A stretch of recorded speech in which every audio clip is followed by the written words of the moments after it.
पटना के ज्ञान बिंदु के संचालक रोशन आनंद सर के भाई अब इस दुनिया में नहीं रहे। जी हाँ, उनका नाम था प्रिंस यादव। और सबसे बड़ी बात यह है कि अभी तक जो खुलासा हुआ है वो चीज हम बताने वाले हैं। इनके जो दो दोस्त हैं उनको इन लोगों ने क्या कहा है इनके बारे में कि आखिरकार इनकी जो मौत हुई है कैसे हुई है। और ये जो मौत हुई है आपको बता दें कि नेपाल के विराटनगर के एक होटल में हुई है। और सारी जानकारी आपको बताएंगे, लेकिन थोड़ा सा विस्तार से इस चीज को समझ लीजिए कि आखिर जो एक मामला हुआ है कैसे हुआ है। देखिए, पटना में खान सर और रोशन आनंद सर के बीच में एक विवाद होता है, पोस्टर फाड़ने को लेकर के विवाद होता है। उसमें ये नामजद अभियुक्त बनाए जाते हैं, इनके ऊपर एफआईआर हो जाता है। एफआईआर के डर से, पकड़े जाने के डर से ये नेपाल चले जाते हैं, जबकि रोशन आनंद सर जो हैं जेल में अभी तक बंद हैं। और सबसे बड़ी जानकारी ये है कि रोशन आनंद सर का आज बेल के लिए फाइल भी किया गया है। और अब इधर घटना ये घट गया कि रोशन आनंद सर के भाई प्रिंस यादव की अब मौत हो चुकी है। तो सबसे बड़ा सदमा लगा है उनके परिवार वालों को। तो हम चाहेंगे कि जितने भी लोग इस वीडियो को देख रहे हैं, इस वीडियो को कमेंट में आप लोग विनम्र श्रद्धांजलि जरूर लिख दीजिएगा। चाहे मामला जो भी हो, मामला से हट करके आप लोग एक बार कमेंट जरूर कर दीजिएगा। लेकिन सबसे बड़ी बात यह है कि जो मामला चल रहा है आजकल, खान सर रोशन सर विवाद के बीच में एक भाई की जान चल जाना, यह बहुत बड़ी बात होती है। मैं किसी का समर्थन और विरोध भी नहीं कर रहा हूं, लेकिन जब एक बेटा है, किसी का बेटा भाई चल जाएगा तो स्वाभाविक से बात है कि उनके घर पे दुखों का पहाड़ टूट जाएगा। उधर दूसरी भाई एक तरफ जेल में बंद है और एक की मौत हो चुकी है। लेकिन सबसे बड़ा जो खुलासा हुआ है अभी तक, हम वो आपको बताने के लिए आए हुए हैं। ये अपने दोस्तों के साथ नेपाल के विराटनगर होटल में रह रहे थे और दोस्तों ने जो बताया है वो खबर चौंकाने वाला है। सबसे बड़ी बात तो यह है कि पहले लोगों ने यह कहा कि नशे की ओवरडोज के कारण इनकी मौत हुई है, लेकिन दोस्तों ने जो कहा है आप सुन करके हैरान हो जाएंगे। दोस्तों ने यह बताया कि जब से इनके ऊपर एफआईआर हुआ तब से लगातार ये डिप्रेशन में चल रहे थे। और डिप्रेशन में चलने के कारण ये रात भर सो नहीं पा रहे थे। एक दिन, 2 दिन, 3 दिन, 4 दिन, 5 दिन तक तो लगातार सोए नहीं। इसके बाद उन्होंने डिप्रेशन का इलाज करवाया, दवा लिया और दवा खाया। एक दिन खाया तो कोई दिक्कत नहीं था, दूसरे दिन जब खा करके सोए तो सोए ही रह गए। लेकिन जब सुबह हुई तो दोस्तों ने जब देखा कि नहीं उठे तो उनको आनंद फानंद में वहाँ नेपाल के हॉस्पिटल में ले जाया गया और जहाँ पे उनको आईसीयू में रख करके रखा गया, इलाज किया गया, लेकिन वो पहले ही मृत घोषित कर दिए चुके थे।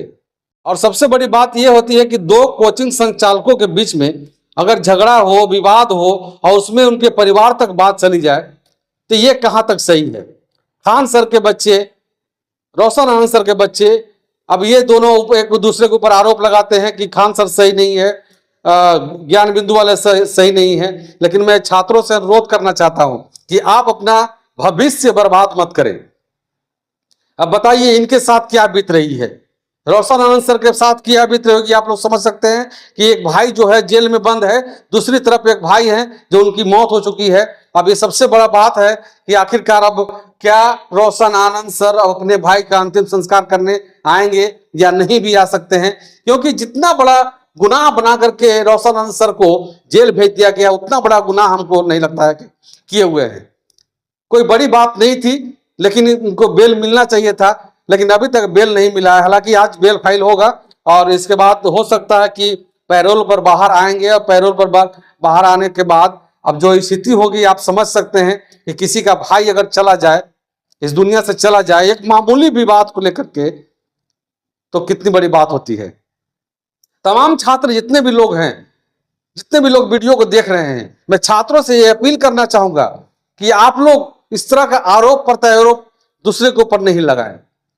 आप समझ सकते हैं कि डिप्रेशन के कारण ये आदमी इस दुनिया को छोड़कर चले गए। इनकी इसमें क्या गलती थी? ठीक है, मानते हैं एक जगह रहने में झगड़ा झंझट होता है, विवाद होते रहता है। इसका मतलब ये नहीं कि मतलब इस तरह की घटना हो जाए। किसी का अगर भाई चला जाएगा तो आप सोच सकते हैं कि क्या होगा, उसकी मानसिक स्थिति क्या हो जाएगा, आप समझ सकते हैं। दोस्तों की जानकारी के अनुसार आपने बताया है कि जो ये सारी घटनाक्रम का जो मामला है, उन्होंने साफ तौर पे दोस्तों ने इनके कहा है, जो प्रिंस यादव हैं, इनके दोस्त लोगों ने कहा है कि ये जो घटना हुई है दवा खाने के बाद जो डिप्रेशन में चल रहे थे, दवा खाने के बाद ये घटना हुई है। लोगों ने ये भी पूछा उनसे कि क्या इनको कोई किसी ने मारा है, तो बोले कि नहीं, किसी ने कोई नहीं मारा है, यहाँ पे और कोई आया ही नहीं है, हम लोग सब थे यहाँ पे, साथ में हम लोग थे। इसमें अब जांच का विषय है और पोस्टमार्टम आने के बाद रिपोर्ट में पता चलेगा कि आखिरकार रोशन आनंद सर के भाई प्रिंस यादव की मौत कैसे हुई।